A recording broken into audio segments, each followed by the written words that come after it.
నమస్కారం అండి. నేను మీ doctor Praveen, physiotherapist. Frozen shoulder, దీన్నే మనం పెరియాథరైటిస్ ఆఫ్ షోల్డర్ అని పిలుస్తూ ఉంటామండి. ఇది ఎక్కువగా డయాబెటీస్ పేషెంట్స్లో, బ్రెయిన్ స్ట్రోక్ పేషెంట్స్లో, లేకపోతే భుజానికి ఏమైనా ఇంజరీస్ అయిన పేషెంట్లో చూస్తూ ఉంటామండి. నార్మల్గా ఈ భుజం జాయింట్ అనేది బాల్ అండ్ సాకెట్ జాయింట్ అండి. ఈ జాయింట్లో జాయింట్ క్యాప్సుల్ అనేది ఉంటుందండి. ఇది ఎక్కువగా టైటన్ అయినప్పుడు కానీ, లేకపోతే థిక్ అయినప్పుడు కానీ మనకి ఇక్కడ స్టిఫ్నెస్ అనేది వస్తుందండి. దీని సిమ్టమ్స్ విషయానికి వస్తే, ఈ జాయింట్లో విపరీతమైన పెయిన్ ఉంటుందండి. తర్వాత స్టేజెస్లో మనకి మూమెంట్స్ చేసినప్పుడు విపరీతమైన పెయిన్ వస్తుందండి.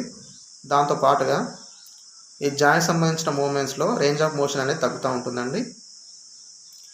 ఇది ఫిజికల్ ఎగ్జామినేషన్, మళ్ళీ ఎక్స్రే, ఎంఆర్ఐతో మనం డయాగ్నోస్ చేసుకోవచ్చండి.